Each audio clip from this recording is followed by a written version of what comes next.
My parents made me marry a rich old woman. They said it was for the family's future. So when she died, I inherited everything and left them a check for $1 just to watch them break. They called it responsibility. Spoke of it like it was a family heirloom passed down in silence from one worn-down generation to the next. We all make sacrifices, my father said, standing stiff in a shirt that had long since outlived its prime, his eyes set on something just above my head, never meeting mine.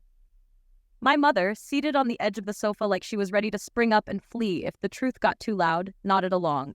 Her voice trembled, not from emotion, but from anticipation. They had already rehearsed the speech. Duty, legacy, a name to rebuild. She didn't cry. She didn't need to. They both knew this wasn't about love or happiness. That wasn't their concern. That was never their concern. Her name was Marianne Langford. 62 years old, a widow, thrice. Her reputation in the city circled in whispers.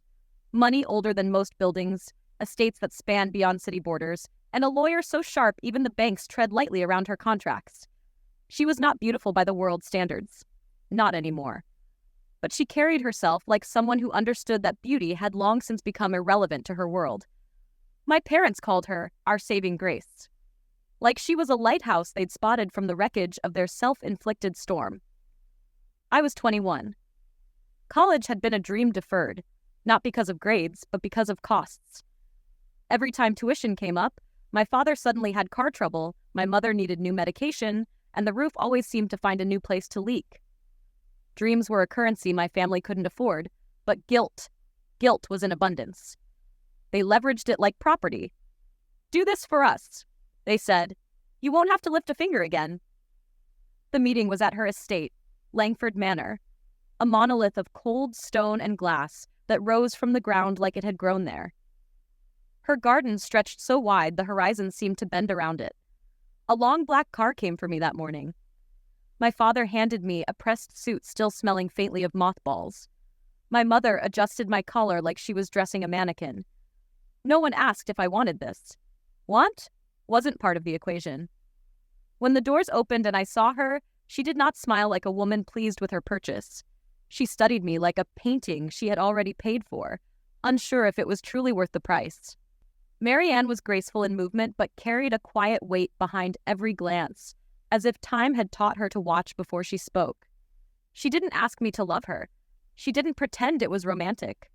But what struck me most wasn't her wealth or her reputation. It was the silence she gave me. Not awkward, not judging, just quiet. Like she was waiting for me to speak first. The wedding was small, methodical. A notary, her lawyer, 2 witnesses, no flowers, no friends. My parents attended like spectators at a transaction they had orchestrated. My mother wore her best coat, a smile stitched onto her face so tightly it looked painful. My father shook her hand like a man closing a deal. I was there, dressed in a tuxedo rented for the occasion, my signature inked across documents thicker than any textbook I had ever held. The vows were short. No trembling voices, no tears. Just the sound of pens scraping paper and promises written in the language of legality. They moved into one of her smaller homes. My parents, I may mean. A property she generously transferred into their names after the wedding. They called it a miracle. My father invited distant relatives to visit, parading the new furniture like trophies. My mother redecorated twice in the first month, just because she could. They sent me photos of their new life, none of which included me. Their future was finally here, and they were living it. As for me, I remained at the manor. Marianne made no demands, no expectations. She gave me space. She offered conversation when I was ready, silence when I wasn't. We dined together most evenings, never in the same room. She insisted I learn the business, not for her, but for myself. Stocks, trusts, property management, legal protections. She introduced me to people who never looked me in the eyes until they learned I was now a Langford by law. Slowly, subtly, I began to understand the landscape she had ruled for decades. Years passed. Our marriage was not romantic, but it was never cruel.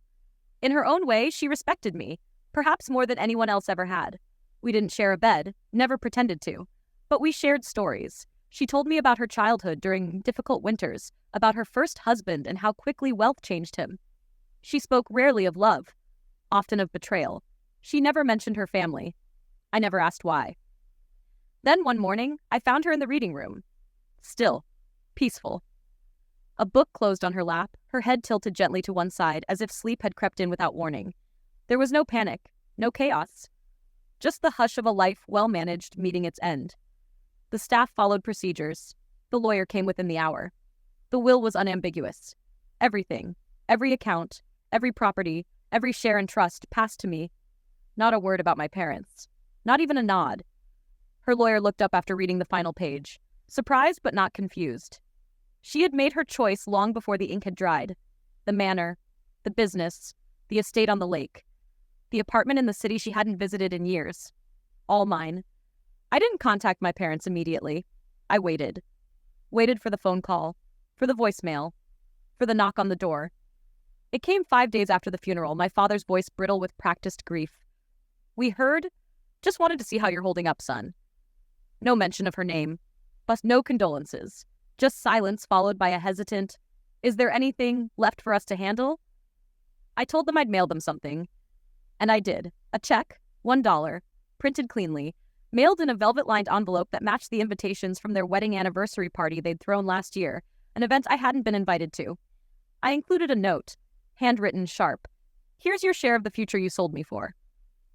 No return address. No signature. But they knew. They cashed it.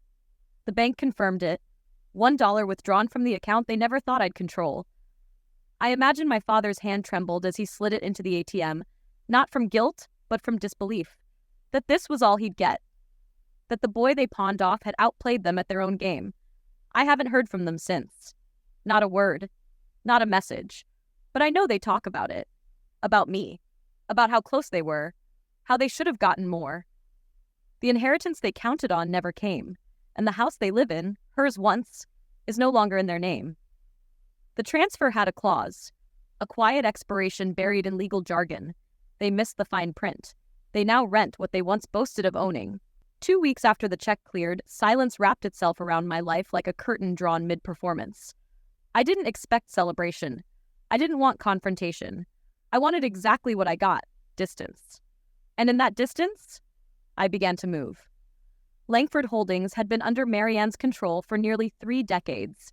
She had built it from a tangled mess of real estate inheritance and fading stocks into a fortress of quiet profit. Her name opened doors even the wealthy couldn't walk through without pause.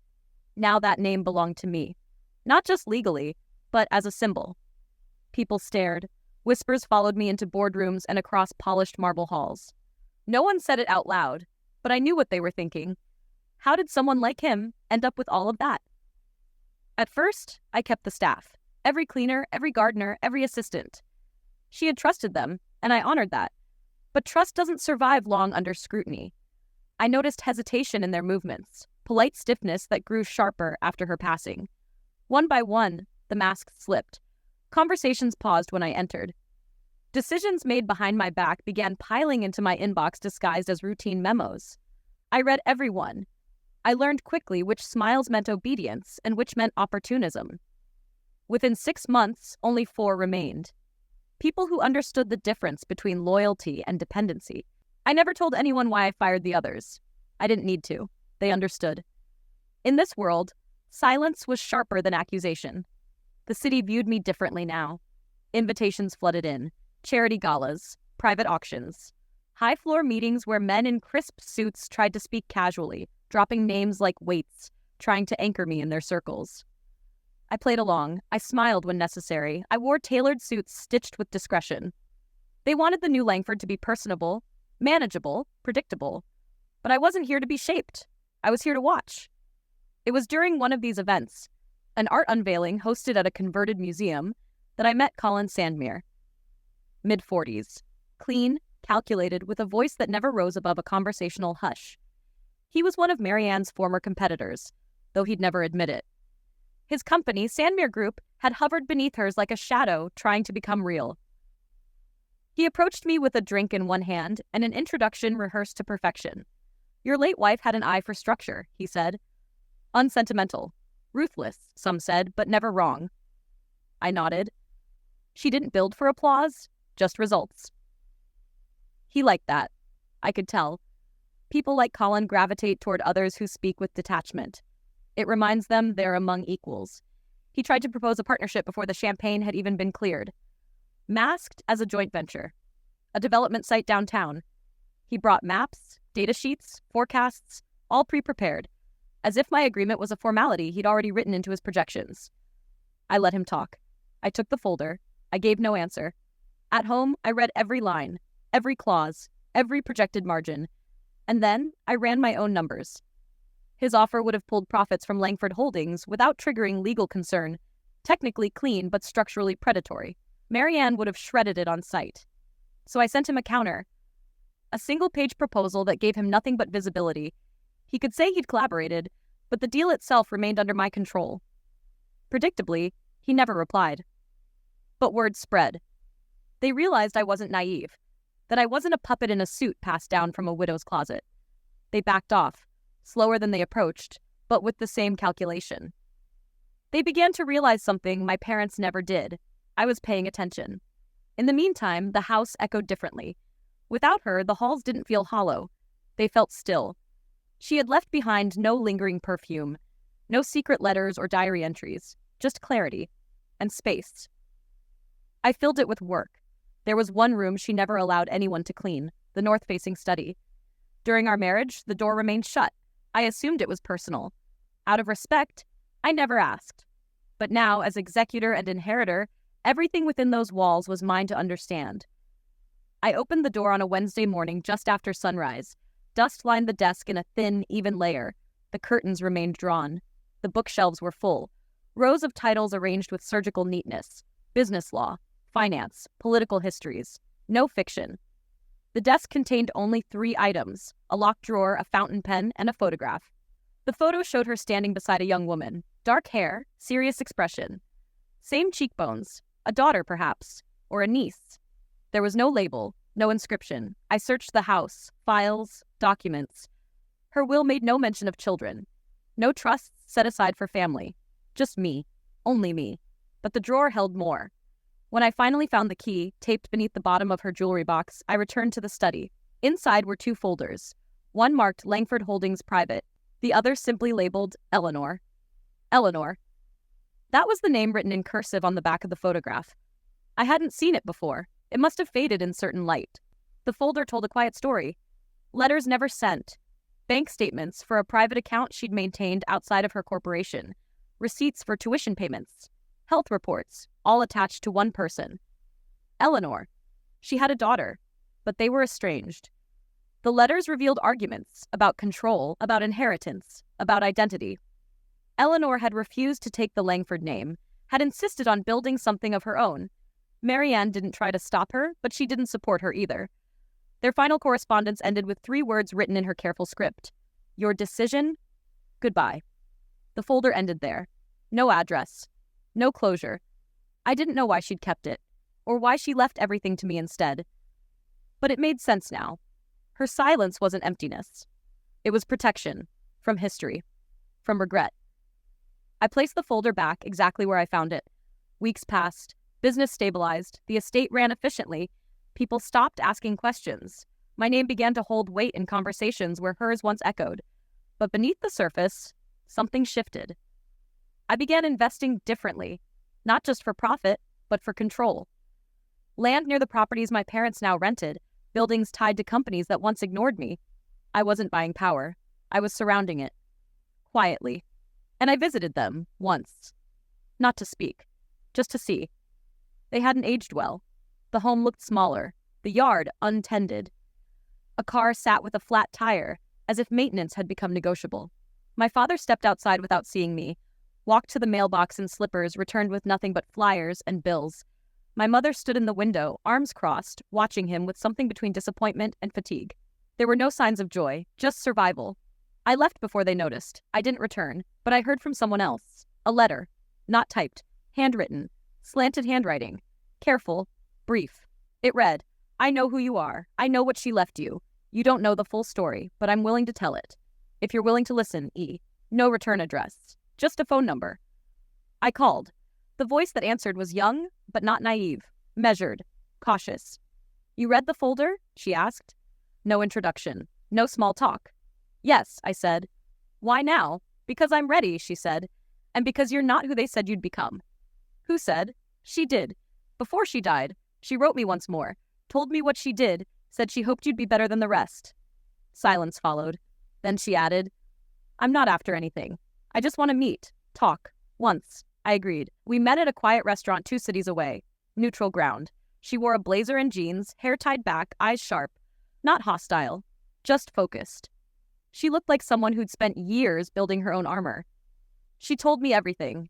How Marianne had supported her from a distance. Silent deposits, no communication. How she resented it, wanted presence, not money. How she rejected the Langford name because it came with too many expectations. Too many walls. How Marianne, despite her wealth and wisdom, never learned how to apologize. But she didn't blame me.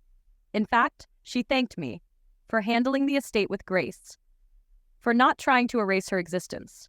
We spoke for hours. At the end, she stood up, offered her hand. I don't want anything, she said again, but I thought you should know. She did love you, in her own way. She just didn't know how to show it. I nodded. She left. 3 months passed after I met Eleanor.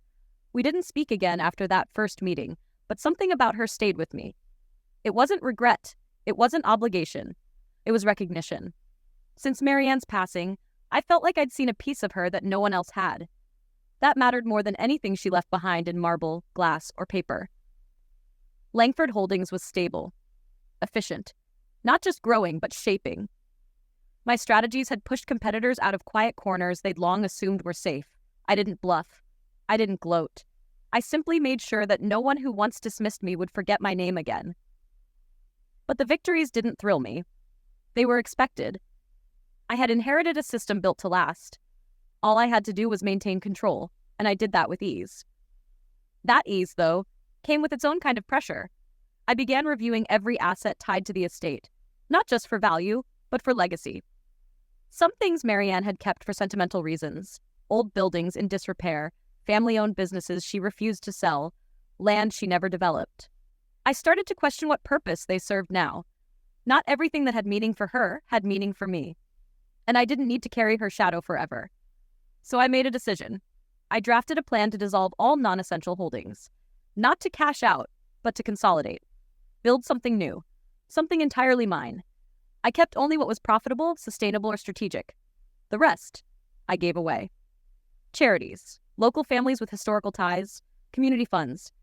Every gift came with no strings, no press, and no need for thanks. I didn't care if they remembered my name. I just didn't want them to remember hers through resentment. By the end of that year, Langford Holdings was leaner, faster, and more respected than it had ever been. But the house, the manor, remained untouched. I never changed the furniture. I never redecorated. I used only a few rooms. The rest sat undisturbed, like they were waiting for someone who wasn't coming back. I thought about selling it, but I couldn't. Not yet. My parents had stopped trying to reach out. After the check, they tried one last message. A letter sent months ago, never acknowledged. Inside were clippings from local papers talking about the inheritance, the mansion, the merger. A handwritten note at the bottom. We knew you had it in you. Just wish you remembered who raised you. I didn't respond. But that letter made one thing clear. They still believed they were owed something. That somewhere beneath all the wealth I would break.